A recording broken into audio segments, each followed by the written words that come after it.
Jann Scott Tonight, America's only non-network home video talk show. And now, here's Jann. Somebody who'd been a friend of mine and somebody that I'd had a good relationship with, all of a sudden somebody just kind of, stopped me up cold and said, hey, so-and-so's doing this. You might hear something about how, gosh, I can't believe this. I thought that was a real human reaction. It was a misunderstanding. It's behind both men. Okay, we'll drop. Now we've talked about everything, right? There's nothing else that we can talk about. That. Do you ever call your husband up on the phone and sort of like, you do that again, I'm going to box your ears in? No. No, I call him up and say, gee, what happened? Because I know. 761-1550. Now, a couple things I wanted to ask you. Let's get all what I would consider the rough stuff and the nonsense out of the way, and then we can talk about the issues. Jennifer Flowers. Any truth to that? I mean, people are kind of going, what's the deal here? Well, I think people ought to stop a minute and ask themselves what would they do for $170,000. Better by them, by supporting families, by giving them opportunities for their own development. I talked to a school teacher the other day in Los Angeles. She teaches 5th grade, and she told me that we are graduating 5th grade students right now who are 1, pregnant, and 2, addicted. In the inner city schools in L.A., and they're all wearing their DARE T-shirts. The DARE being, the COP program that was supposed to keep children from taking drugs. And people that I talk to all across the country say that program is not working. We have not addressed the addiction issue with children. We've got an experimental program in Little Rock in which we have promised that any child in the Little Rock Public Schools for $10 a year will have access to 4 stages of treatment, beginning with counseling, ending with residential care. Because what we've done is to try to raise awareness about drugs and alcohol, but we haven't provided treatment except the most expensive kind of treatment, which most of our children cannot afford to access. You got that right. And what we have to start doing is having treatment on demand and making it available as early as possible. It does very little good to highlight the difficulties and dangers of drug and alcohol abuse if we then don't follow up and have treatment available to help children who seek help. We've had prevention programs going on in the schools. But they have to be married to treatment programs if it's going to be a comprehensive approach. Well, that's really true. It's a great point. I mean,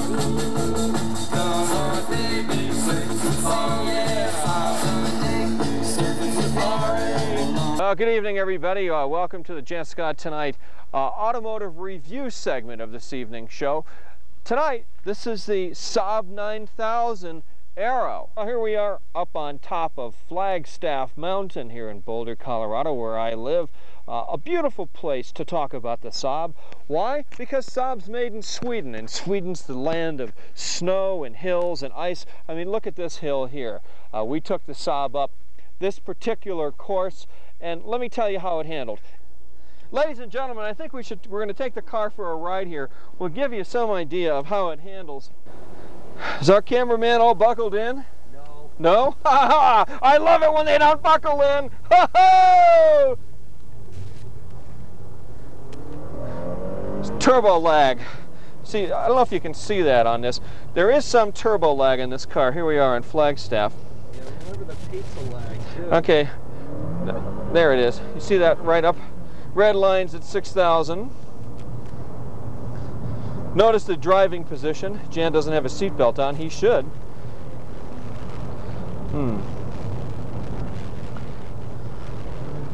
One never shifts into low gear, but today we are.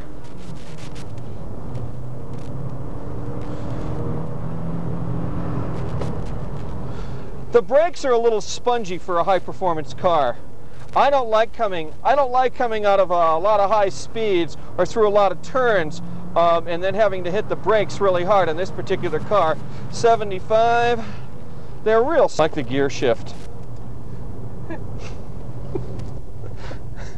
That little whimper you hear there is John Fontaine, ladies and gentlemen, who's John, did it pass the get sick? Good for you. Yeah, it's like see ya. All right. And you could feel rejected over that, but we don't have to. It was like, it wasn't my problem. Yeah. Now, are you having fun here talking to me on the television? Yeah. Letting 20,000 other people. So is your boyfriend nice? Yeah. He is? Yeah. Uh-huh. And how old are you? I'm 16. You're 16? Yeah, I'm not very. And how old's your boyfriend? He's 18.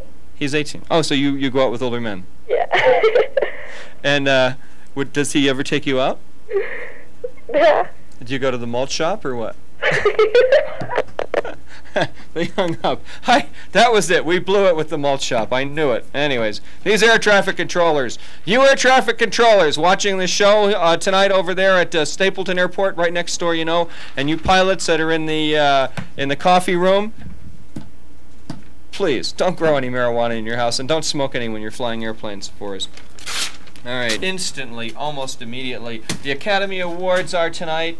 You know, I want you to watch. If you watch them, one of the things to really notice is the amount of violence, rape, violence toward women that are going on in movies right now. I mean, look at Anthony Hopkins and Jodie Foster. I mean, the fact that they're even nominated. Here's a movie that glamorizes and portrays not only cannibalizing women, but murdering them. I mean, I think it's terrible. I think the film is a complete disgrace. And then what's the other one they're all raving about right now? What is it? Boys in the Hood. No, not Boys in the Hood. Actually, I like that movie. It's Jonathan, our loyal cameraman, and Gene Van Sant is here today, owner of the station, running the equipment, ladies and gentlemen. No, what's the one where it's got the sex scene and the lesbians in it, and there's a brutal murder with the ice pick and all of that? There's another one. I don't know. I just... Huh? Basic Instinct. You know, it's a disgrace what we're doing. With a black eye or broken ribs. There were no bruises or scars. So why are you putting me in jail? And the judge says, something needs to be done about the attitude that you display here. I think that Mike Tyson's attitude is the attitude of a lot of men. A lot of men think that they can beat up women and rape them. A lot of you guys sitting home watching the tube tonight think it's okay to just, you know, haul off and knock your wife across the room. That's never been acceptable. It is not a man, you know, if you raise a hand to your wife or to your girlfriend or to your daughters, really you need to get some help. Upgrade your stereo system. You want to stop at D&E Exchange. Let me tell you why. A lot of rich students sell their brand new goods when they come to college. They sell it for beer money, right? Of course they do. And then where do they take it? They take it to D&E because it's right on the hill. Who benefits? You do, because you can pick up great merchandise at killer prices. That's D&E Exchange, 1144 13th Street in Boulder on the hill. All right, University Auto Center, which is incidentally where Jonathan and I are today. This is a low-pressure new car dealership with 3 lines of automobiles, including Mercury, Mazda, Volvo. Good evening, everybody. I'm Jann Scott. Welcome to the program tonight. We've got a great show lined up for you. In about 10 minutes or so, we're going to talk with Bob Cote at Step 13 in Denver. We're going to talk about the vouchers that the city of Boulder wants to give to our poor homeless winos. Oh, they need vouchers, okay. All right, then we're also going to talk with David Lane, who is the criminal attorney in Denver, about the current rape case that's going on here in Boulder. Also, we have with us a studio audience tonight, live at New Dawn Futon. Yay! And if you want to be part of the studio audience, all you have to do is just come down here to New Dawn Futon, 26th and Pearl, between Pearl and Spruce, okay? We're here every Tuesday, 6 o'clock. We start taping. Usually we're here for a half an hour. If you want to go out to dinner with us, we usually go someplace and have dinner. You have to buy your own. Actually, you have to buy mine. No, I'm only kidding, but we have a nice crowd down here. Also, a couple things I want to tell you about here in the program. Just a bunch of news items that have been taking place over the past month that I find fairly weird.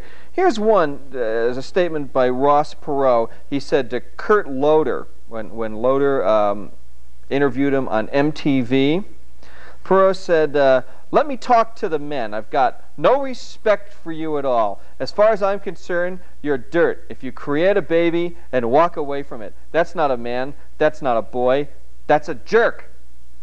So those of you guys who get young girls pregnant and leave them high and dry, remember what Ross Perot said, you are dirt. And it's true, you are dirt. Okay, you young people need to stop just thinking about getting high, getting drunk, getting laid, and getting pregnant. Right?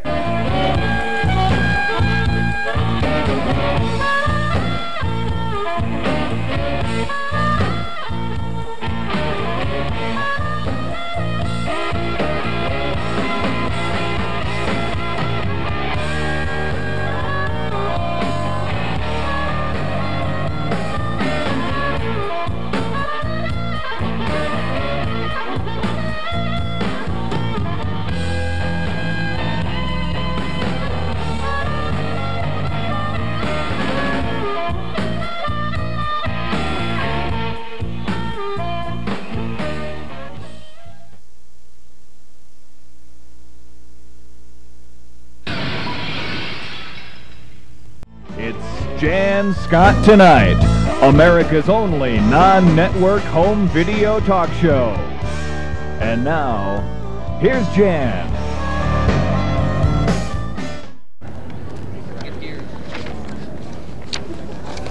This is the part of the show where we do our author interview here live on the Boulder Mall. Joining me this evening, or actually this afternoon for you, it's going to be nighttime of course, is Harry S. Dent, Jr. He manages his own consulting firm, the H.S. Dent Company, conducts seminars around the world. He's advised Fortune 100 companies at the highest level of finance and strategy.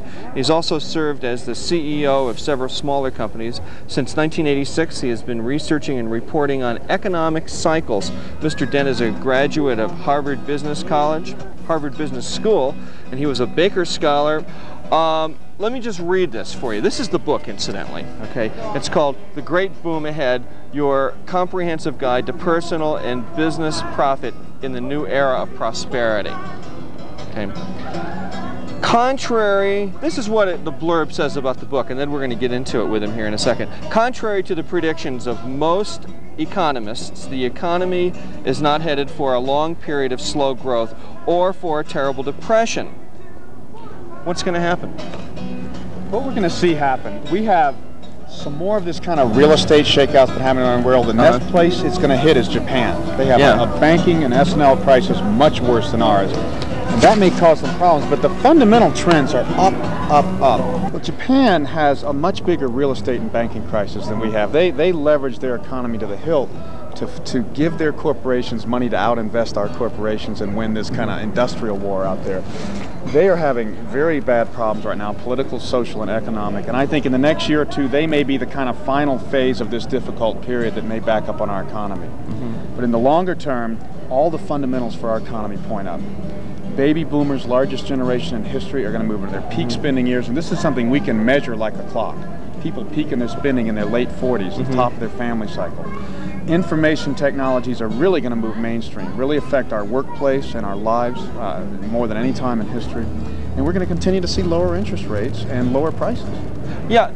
Now, let's go back to Japan. In your book, you say that Japan will go the same way that Russia did. Russia lost its might as a military power, and Japan will lose its might as an economic power in the very near future? Yes.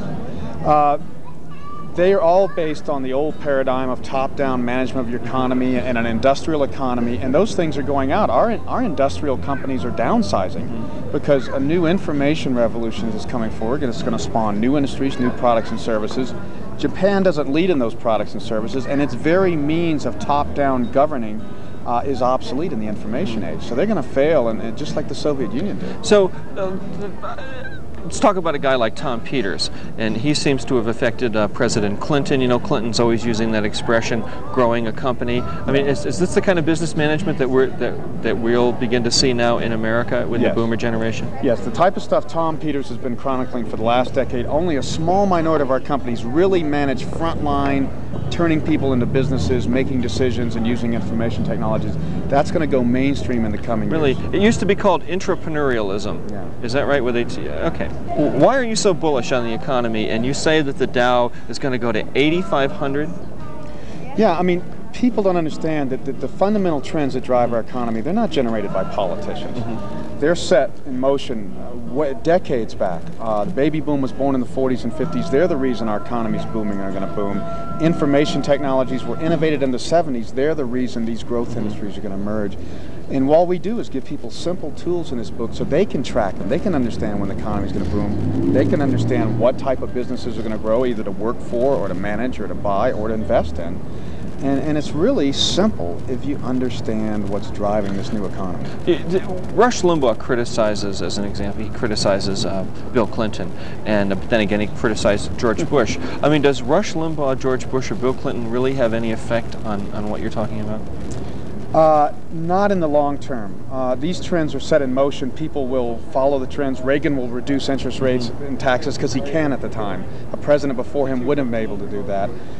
Bill Clinton is taking advantage, and I don't really like it, of the fears and insecurities of Americans to say, well, you need more government. Well, I think the information age says we need less government. Oh, okay. So, is Clinton saying that we need more government? I think so. I think, you know, the government needs to coordinate health care more and to take a bigger role, and and needs to move in all these areas. In some areas they do, but I think in general, information ages are going to make consumers and workers smarter, so they don't need all these people coordinating things. Well, let's talk a little bit about the information age. What is that? What do you mean by that? I mean, I know we hear that a lot, but just what is it exactly? Or give me an example of it. Well, really, information technologies allow us to customize goods and services and make decisions on the front lines of our companies and restore good old-fashioned service.